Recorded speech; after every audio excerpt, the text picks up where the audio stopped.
Today's show is sponsored by the multiorgasmicmama.com. If lack of confidence, low libido, or guilt and shame around your sexuality are the cause of your bedroom woes, the hot wild sex you never have anymore, or the transition into motherhood that sucked your libido dry, let me help you get your mojo and magnetic feminine spark back.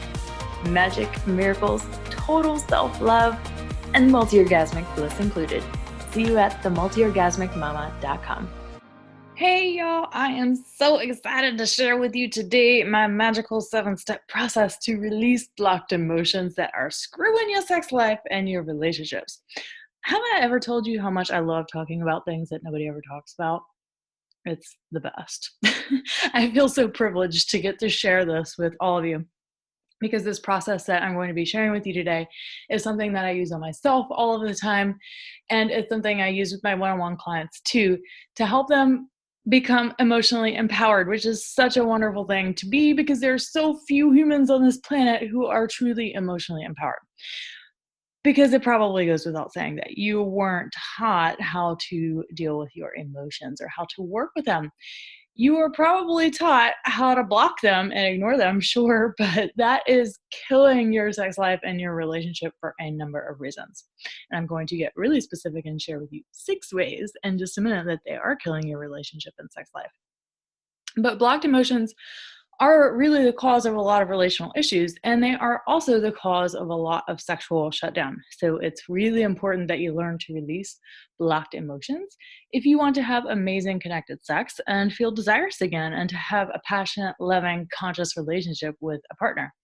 It's easy for us to block painful emotions, y'all. It's so freaking easy because no one wants to go around flaunting how sad and lonely they are. But when you don't let yourself feel painful emotions over time, it builds up into toxic behaviors. And these toxic behaviors can lead to self-hatred, they can lead to depression, and they can lead to anxiety and even other physical health issues. And if you lack self-love and if you have depression and anxiety, then obviously that's depleting you of much needed energy that you need to do life, to take care of your kids, to have a great career, and to have a healthy relationship and sex life. So for all y'all that tell me that you don't have time or energy for sex, even if your kids are not babies or toddlers anymore, then chances are you are tired, not because of how much you have to do, but because you are emotionally blocked. So you keep yourself so busy so as to not slow down enough to actually have to feel your emotions. Ooh, did I just call some of y'all out? I think I did. I know I did. What I want y'all to know is that it is totally normal and common to be emotionally blocked. It ain't your fault, because most likely no one taught you how to deal with painful emotions in a healthy way. But what is not normal or okay is if your emotional blockages are causing you suffering. As I realized very recently that I had unconscious emotional blocks that were blocking me for decades, and I didn't even know it. It is normal to feel and experience pain throughout your life. Guess what? Life is painful. Life is really shitty sometimes. It can really, really be shitty at times. But what is not normal is to suffer because you do not know how to deal with the pain. So let me say that one more time. It is normal to feel and experience pain through life, but it is not normal to suffer because you don't know how to deal with the pain. So I want to tell you a little story, a personal story that I just realized from my own relationship trauma resolution process that has made me realize just how blocked and even unconscious my emotions were, and how these unconscious blocked emotions were playing out in my adult life and causing great suffering in my relationships. All right. I was 8 years old and Hurricane Andrew came through town. I remember those 2 days so vividly. I remember all of the windows being boarded up on the house. I remember the little bit of light that would crack through the boarded up windows. I remember the power being out, the smell of mosquito spray, the kerosene lanterns that were lit, the AM radio forecast, that my dad was constantly blaring through the house. But there was this one particular time in the worst part of the storm that I was in the bathroom with the door shut. It was just me in there, and I have no freaking idea why it was just me in there. But I remember being alone in that bathroom that had no windows because that's, the safest place in the house. But I could hear tornadoes outside and I could hear limbs falling all over my house. And for the first time in my little 8-year-old life, I realized that one day I was going to die. I realized that it might not be today, but like one day I was going to die and there was no one there to console me. I mean, I came from a super shut down family in terms of talking about anything taboo or uncomfortable. So we never talked about sex, we never talked about money, and we never talked about death. But my negative, painful emotions were not validated. They weren't recognized, they weren't consoled, they weren't made to feel normal. So I just remember being in that bathroom and feeling completely terrified that life itself was scary, that you couldn't count on it to be there for you or to support you. You couldn't trust nature. You couldn't trust that nature would support you. And because no one talked to me about death and dying, and no one talked to me about the reality of nature and how it's normal to be afraid of dying. It's totally normal to feel fear. Instead, I just internalized the message that life is just not supportive and it's not stable. And I look back on that time and I think, gee, all I needed in that moment was to be validated in my fear. I needed someone to tell me, yes, it's okay to be scared of dying. It's okay to be afraid. So instead of realizing that it's normal to feel that fear, I experienced a lot of freaking suffering in my adult life, not knowing how to cope with that fear. Constantly creating relationships based on thinking that I needed someone to save me. That if a man could swoop in and save me, then I wouldn't have to be afraid and I could escape my fear of death. That's literally what happened. Someone could be the support, someone could be the foundation, and I could just rest assured that everything would be stable. Well, 2 husbands later, 2 divorces later, you guessed it, that didn't exactly work out because neither of them were stable foundations either.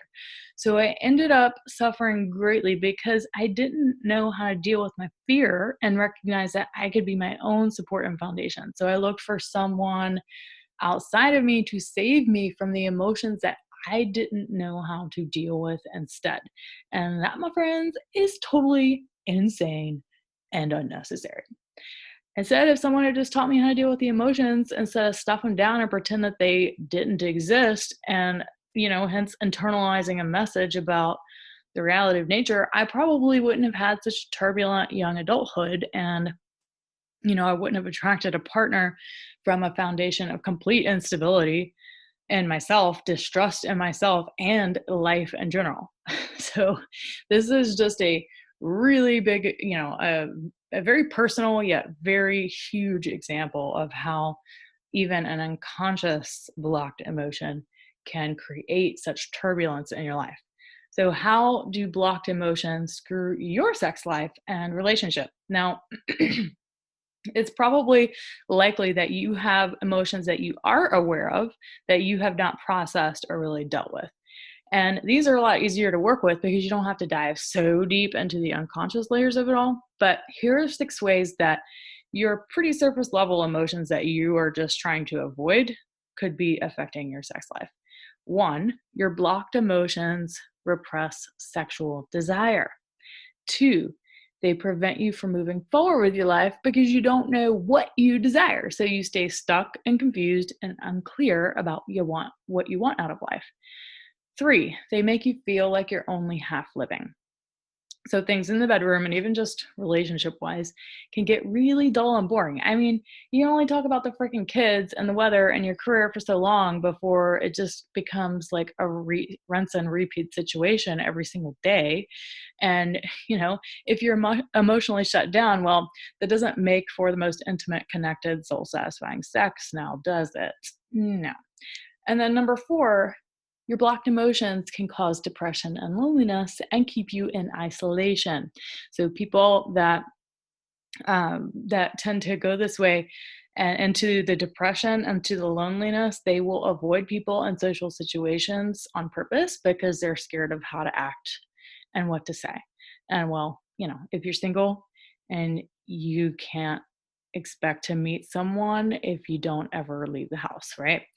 And then number 5, they create physical tension and stress in your body, which for women can cause vaginismus and vulvodynia, which is, painful sex, and then muscle spasms in the pelvic floor, which makes sex really painful. And that's so not fun. And number 6, blocked emotions will deplete you of energy because it takes a lot of energy to hold back tears from sadness, grief, disappointment, disgust, all of these, grief, I say grief, but shame and guilt as well.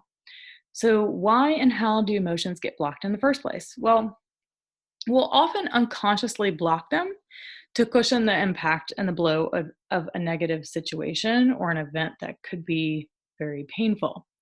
So if you have broken up with someone, if you got divorced, or your partner cheated on you, you experienced sexual or birth trauma, or any other sort of trauma impacting your sexuality, or you had to move for your partner's work and you didn't want to, or you or your partner got diagnosed with an illness, any sort of traumatic life event will cause blocked emotions to help soften the blow. So basically, blocking your emotions can be a good thing because it does allow you the time to process the shitty situation and to gather your resources, gather yourself to adapt to the new reality caused by the shitty situation. But it becomes a problem when the blocked emotions keep you from achieving your goals and obtaining your desires moving forward. So if you want better sex, a better relationship, to feel desirous, to have amazing connected sex and all, well, then your blocked emotions are going to keep you from having that if you don't learn to release them in a healthy way. And what happens if you don't release them can be quite ugly, my friends. Okay. I mean, the obvious could be that your relationship blows up or ends because you refuse to yield to your shit, or you might never attract your big love because you can't open up to it. But more than that, it can cause serious damage to your current relationships and even your health. Like a lot of people with super blocked emotions will have disproportionate outbursts of emotion. They'll drink too much, they'll smoke too much. They have a lot of self-hatred going on. They socially disconnect. They experience physical pain, and in the worst cases, digestive issues and immune system issues. Okay, now the big question. How do you release blocked emotions in a healthy way? So the first step is to identify what emotion feels most challenging. What is it that you're most afraid of in relation to your goals or desires? Or what emotions arise in you that feel uncomfortable? So you likely already know this because you spent so much time and energy trying to keep it down that you are well aware of what the emotion is. But if you're not sure, just think of a painful situation or event that you know you probably haven't fully processed. And as you're thinking about it, just try and identify what emotion this event makes you feel. Is it sadness, grief, despair, rejection, disgust, shame, guilt? And then step 2, you're going to feel for where in your body do you feel that emotion, the sensation of the emotion. So where physically in your body do you feel the sensation of the blocked emotion? So the sensation could be anything from a feeling of tightness, a constriction, a contraction, weight or heaviness, or even a burning sensation. Your body will let you know. And once you identify the emotion, you can even place a hand on your lower belly and one hand over your heart just to really connect with your body and with the sensations going on in your body. This can be really hard for people that are numb and disconnected from their sensations. And if you've experienced a lot of trauma or serious trauma, this can be super, super challenging to sit and feel any sensation. So if you don't feel anything at all, that is totally okay. You can practice getting in touch with your feelings and sensations in your body through a simple practice called body meditation. And that's just where you're lying on your back, completely lying down, and you have your eyes closed, tuning into your body. And you just set a timer for 5 minutes and you simply give your brain the job of looking for sensations in your body. And you're just for 5 minutes going to say where in your body you feel the sensation and what the sensation is. And you just practice, practice, practice. There might be long pauses in between the sensations that you do feel, but maybe you feel heat on your skin. Maybe you feel coolness. Maybe you feel a tingling sensation somewhere. But you're just looking for sensations, all right? So all emotions is a sensation of energy in your body. So you're looking for where in your body do you feel that energy.